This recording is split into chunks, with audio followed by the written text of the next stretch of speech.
গল্পে এক শহরের কথা উল্লেখ করা হয় যেখানে হঠাৎ করে ছড়িয়ে পড়তে শুরু করে এক বিষাক্ত ভয়ানক ধোঁয়া, যেটা মুহূর্তের মধ্যেই ধ্বংস করতে থাকে শহরের সমস্ত মানুষকে। কারণ এই ধোঁয়ার মধ্যে যদি কেউ ভুল করেও নিঃশ্বাস নেয় তাহলে তার মৃত্যু নিশ্চিত। এমনকি যদি এই ধোঁয়া মানুষের শরীরের সংস্পর্শেও আসে তাহলে সঙ্গে সঙ্গে শরীরের সেই স্থান একদম জ্বলে যায়।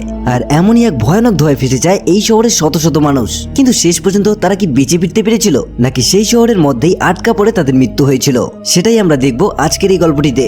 গল্পটা শুরু হয় লি নামের একটি ছেলেকে দিয়ে।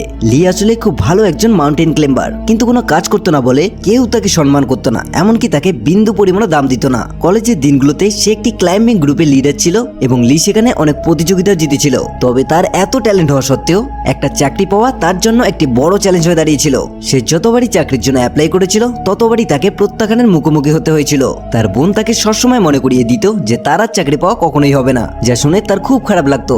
যাই হোক, এখন তার মায়ের ৭৮তম বার্থডে আসে এবং এই বার্থডে লি আর তার বোন খুব ভালোভাবে সেলিব্রেশন করতে চায়। তাই লি তার বোনকে বলে যে ক্লাউন গার্ডেন নামে একটি খুব ভালো হোটেল আছে, আমরা বার্থডে সেলিব্রেশন করতে ওখানেই কেন যাচ্ছি না। তার কথায় তার বোন এতে রাজি হয়ে যায় এবং পরের দিন তারা সবাই ক্লাউন গার্ডেন হোটেলে পৌঁছে যায়, যেখানে তাদের বাকি আত্মীয়রা উপস্থিত ছিল। পার্টি এবার শুরু হয়, কিন্তু লির এখনো কোনো চাকরি না থাকার কারণে সবাই তাকে নিয়ে ঠাট্টা তামাশা করা শুরু করে, যা লির এসব কথা শুনে একেবারে ভালো লাগছিল না। এছাড়াও সে মনে মনে অন্য কাউকে খুঁজছিল। ঠিক সেই সময় উইজু নামের এক মেয়ে সেখানে আসে, যাকে দেখে লি খুব খুশি হয়, কারণ লি আর উইজু একসময় একই ক্লাসে পড়তো আর সেও লির মতো একজন রক ক্লাইম্বার ছিল। তবে গত 5 বছর ধরে তাদের মধ্যে কোনো যোগাযোগ ছিল না। আসলে লি উইজুকে খুব পছন্দ করত এবং এর জন্য সে তার বোনকে এই হোটেলেই বার্থডে পার্টি করার প্রস্তাব দিয়েছিল, কারণ সে আগের থেকেই জানতো যে উইজু এখানেই কাজ করে। উইজুকে দেখে লি খুশি হয় ঠিকই, তবে উইজু তাকে দেখে অবাক হয়ে যায়। এরপর তারা দুজনেই বাইরে গিয়ে কথা বলতে থাকে। কথা বলার সময় উইজু তাকে জিজ্ঞেস করে, তুমি এখন কি কাজ করছো? লির সত্যি কথাটা বলতে সাহস হয় না যে সে বেকার, তাই সে মিথ্যে কথা বলে, আমি এখন একটি বড় কোম্পানিতে ম্যানেজার হিসেবে কাজ করছি।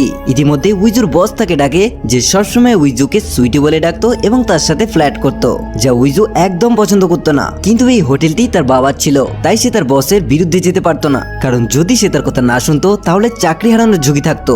অন্যদিকে শহরে আমরা একটি অনেক বড় ট্রাককে দেখতে পাই, যেটার ভিতর বিশাল বিশাল কন্টেনারের মধ্যে এক ধরনের বিষাক্ত গ্যাস কোনো এক জায়গায় নিয়ে যাওয়া হচ্ছিল। আর কিছুক্ষণের মধ্যেই ট্রাকটি একটি বিল্ডিং এর সামনে এসে থামে। এরপর ট্রাকের ভিতর থেকে একজন লোক বেরিয়ে আসে আর মেশিনের মাধ্যমে ট্রাকের সমস্ত গ্যাস বের করে দেয়, যার ফলে সমস্ত গ্যাস অনেক দ্রুত গতিতে শহরের প্রায় সমস্ত জায়গাতে ছড়িয়ে পড়ে। যেই এর সংস্পর্শে এসেছিল তার শ্বাস বন্ধ হয়ে যাচ্ছিল এবং সে তৎক্ষণাৎ মৃত্যুর শিকার হচ্ছিল, যার ফলে পুরো শহরে আতঙ্ক ছড়িয়ে পড়ে এবং লোকজন আত্মহারা হয়, এদিক ওদিক ছুটতে শুরু করে। অন্যদিকে বার্থডে পার্টি শেষ হয়েছে। লির মা তাই বাড়িতে নিয়ে যাওয়ার জন্য লুকিয়ে লুকিয়ে খাবার রেডি করছিল, কিন্তু এমন সময় লি তাকে দেখতে পায় এবং তার মাকে বাধা দেয়, কারণ এটা খুবই লজ্জার একটি ব্যাপার। কোনো মানুষ তাদের দেখে ফেললে তাদের মান সম্মানের কিছুই থাকবে না। লি তার মাকে বাধা দেওয়ার পরেও তিনি কোনো কথা না শুনলে লি তার বোনকে বলে তাদের মাকে থামাতে। তাই সে তার মাকে বলে, মা এসব প্যাক করছো কেন? যেগুলো দামি দামি খাবার সেগুলো বেশি করে প্যাক করো। এই কথা শুনে লি একদমই অবাক হয়ে যায়, কারণ সে ভাবতেই পারেনি যে তার বোন এমন কথা বলতে পারে। তাই লি তার বাবার কাছে বলতে যাবে, কিন্তু তিনিও মদের বোতল প্যাক করতে খুব ব্যস্ত। এদিকে বাইরে কি ঘটছিল তার সম্পর্কে এখনো তারা অজানা ছিল। আস্তে আস্তে সেই বিষাক্ত গ্যাস পুরো শহরে ছড়িয়ে পড়ে। মুহূর্তের মধ্যেই পুরো শহরে হইচই শুরু হয়। মানুষ নিজেদের জীবন বাঁচানোর জন্য এদিক ওদিক ছুটতে শুরু করে।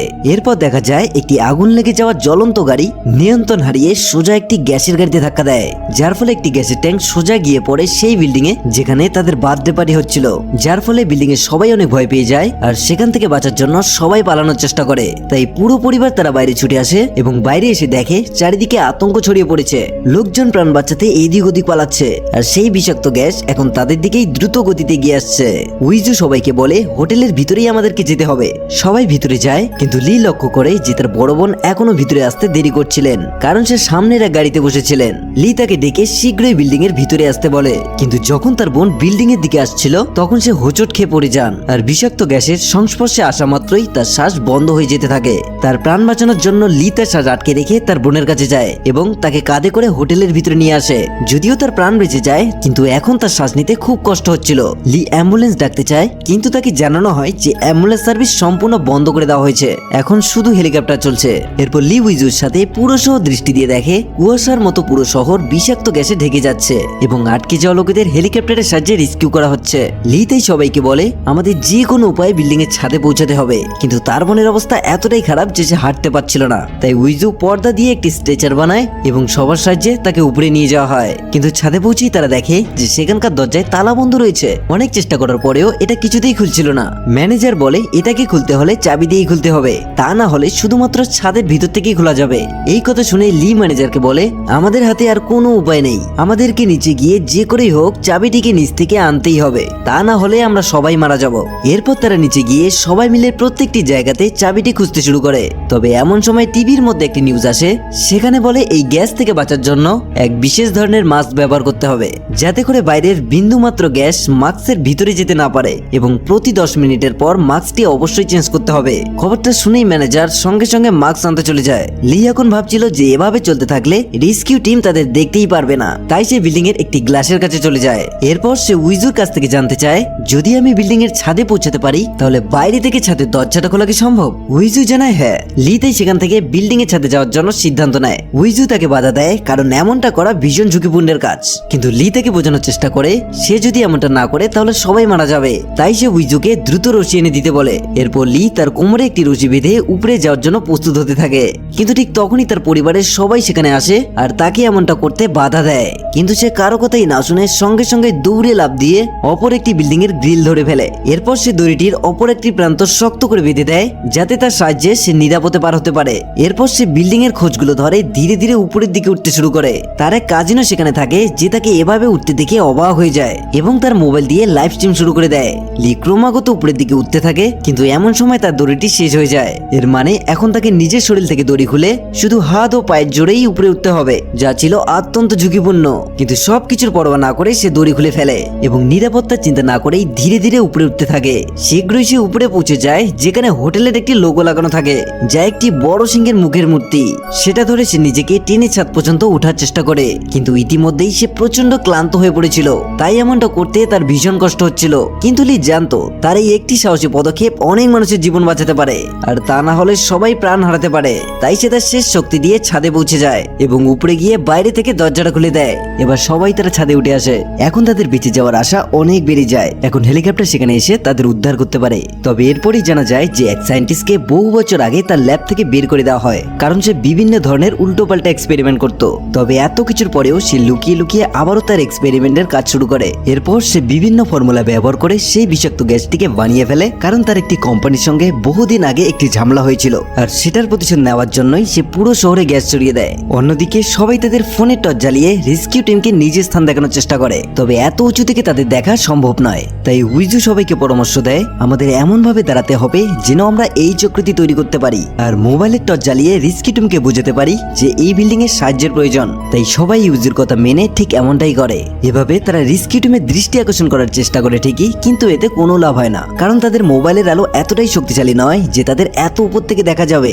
উইজু এটা বুঝতে পারে আর নিচে গিয়ে হোটেলের ছাদের লাইট জ্বালানো নেভানোর ব্যবস্থা করে এবং লি হোটেল থেকে একটি মাইক এবং স্পিকার নিয়ে আসে। এতে এবার তারা সবাই জোরে জোরে হেল্প বলে চিৎকার শুরু করে। ভাগ্যক্রমে রেস্কিউ টিম এবার বুঝতে পারে যে সেই বিল্ডিং এ মানুষ আটকা পড়েছে। শীঘ্রই হেলিকপ্টারটি রুফটপের দিকে আসে, যা দেখে সবাই খুব আনন্দিত হয়। আর এনাদের এখন রেস্কিউয়ের জন্য হেলিকপ্টার থেকে একটি সেফটি প্ল্যাটফর্ম নিচে পাঠানো হয়, আর একে একে সবাই এতে উঠতে শুরু করে। সবার শেষে উইজি ও লি যখন হেলিকপ্টার উঠতে যাবে, কিন্তু রেস্কিউ টিম তাদের বাধা দেয়, কারণ হেলিকপ্টার তখন পুরোপুরি লোড হয়ে গিয়েছিল। কিন্তু লি রেস্কিউ টিমের কাছে বারবার অনুরোধ করে বলে যে তাকে এখানে রেখে গেলেও কোনো সমস্যা নাই, কিন্তু তারা যেন উইজুকে নিয়ে যায়। তার অনেক অনুরোধের পরে রেস্কিউ টিম রাজি হয়, কিন্তু উইজু কোনোভাবেই লিকে ফেলে চলে যেতে চাইছিল না, সে লির সঙ্গেই থাকতে চাইছিল। তাই এবার রেস্কিউ টিম তাদের দুজনকেই সেখানে রেখে বাকিদেরকে নিয়ে রওনা হয়। এরপর তাদের আরেকটি হেলিকপ্টারের জন্য অপেক্ষা করতে হতো, কিন্তু অনেক সময়ের পরেও সেখানে আর কোনো হেলিকপ্টার আসছিল না, যার ফলে তারা দুজনই অনেক ভয় পেয়ে যায়। উইজু তো ভয়ে কাঁদতেই শুরু করে, কারণ তার মনে হচ্ছিল যে তারা হয়তো আর বাঁচবে না। কিন্তু ঠিক এমন সময় তারা সেখানে আরেকটি হেলিকপ্টার দেখতে পায়, যার ফলে তারা দুজনই অনেক খুশি হয়ে যায়। কিন্তু কিছুক্ষণ পরেই দেখা যায় সেই হেলিকপ্টারটি আসলে তাদের দিকে নয়, বরং অন্য একটি বিল্ডিং এর ছাদে যাচ্ছে, যার ফলে তারা আবারও ভয় পেতে শুরু করে। কিছুক্ষণ পরেই সেই গ্যাস ধীরে ধীরে আরো উপরের দিকে উঠতে শুরু করে। তাই তারা সেখানে বেশিক্ষণ থাকতে পারতো না, তাই তাড়াতাড়ি তাদের মাস্ক পরে নেয় এবং ক্লাইম্বিং করার যাবতীয় জিনিস ব্যাগে ভরে নেয়। পুরো শরীর তারা ঢেকে নেয়, কারণ গ্যাস এতটাই বিষাক্ত ছিল যে তাদের ত্বকেও ক্ষতি করতে পারত। এরপর তারা হোটেল থেকে বেরিয়ে রাস্তায় নেমে আসে। চারিদিকে এখন শুধু বিষাক্ত গ্যাসের ধোঁয়া ছাড়া আর কিছুই দেখা যাচ্ছিল না। তারা আরেকটি বিল্ডিং এর ছাদে যায়, কিন্তু উপরে আসার পর তারা দেখে যে বিষাক্ত গ্যাস সেখানে অলরেডি ভরে আছে, তাই কোনোভাবে এখানেও আশ্রয় নেওয়া সম্ভব না। আর তাদের কাছে এখন মাত্র একটি মাস্ক ছিল, তাই লি সেটাকে দ্রুত চেঞ্জ করে নেয়। আর এটা দেখে উইজুর কাছে মনে হয় যে লি তাকে ধোকা দিচ্ছে, কারণ সে তাকে না বাঁচিয়ে নিজেই বাঁচার চেষ্টা করছে। এরপর দেখা যায় লি ওখানে উইজুকে রেখেই দৌড়ে পালিয়ে যায়। উইজু তা দেখে নিজের চোখের যেন বিশ্বাস করতে পারছিল না, কারণ এতদিন লিকে সে ভালো মানুষ মনে করত, আর আজকে কিনা এই লি তাকে ধোকা দিয়ে পালিয়ে যাচ্ছে। অন্যদিকে লি সেই বিল্ডিং থেকে নেমে রাস্তায় চলে আসে, কারণ সে একটা জায়গাতে অনেকগুলো মাস্কের ডিভাইস খুঁজে পায়। এখন সেই ডিভাইসগুলি নিয়ে আবার সে উইজুর কাছে ফিরে যায়। অন্যদিকে উইজু যেখানে দাঁড়িয়ে ছিল সেখানেও আস্তে আস্তে বিষাক্ত ধোঁয়া দিয়ে ভরে যাচ্ছিল, তাই উইজু একটি উঁচু জায়গাতে যায়। তবে লি তার সাথে যা করেছিল সে সত্যি খুব কষ্ট পেয়েছিল। সে ভাবছিল লি নিজে বাঁচার জন্য তাকে মৃত্যুর দিকে ঠেলে দেয়। যখন সে সব কিছু ভাবছিল ঠিক তখনই তার পিছন দিয়ে লি চলে আসে। ইউজি এতে অনেক ইমোশনাল হয়ে যায় আর রেগে গিয়ে লিকে মারতে শুরু করে। তবে লি তাড়াতাড়ি উইজুর মাস্কের ডিভাইসটিকে চেঞ্জ করে দেয়। এখন তারা দেখতে পায় যে সামনে আরেকটি বিল্ডিং আছে যেখান থেকে তারা আরো উপরে উঠতে পারে, তাই জিম টুল রশিতে বিধে প্রথমে তারা সেদিকে নিক্ষেপ করে। এরপর উইজু প্রথমে রশি ধরে অপর প্রান্তে যায়, কারণ তার ওজন কম ছিল। উইজুর পর লি যখন সেই রশি দিয়ে পার হচ্ছিল ঠিক তখনই একটি চিমনির মাধ্যমে ধোঁয়া আসতে শুরু করে। এখন লি চাইলেও সামনের দিকে যেতে পারতো না, তাই সে আবারও পিছনে যায় এবং দ্রুত মাস্কটি পরে জিম টুলের সাহায্যে আরো একটি রশি সেট করে নেয়। এরপর সে অনেক দ্রুত গতিতে বিল্ডিং এর অপর প্রান্তে চলে আসে।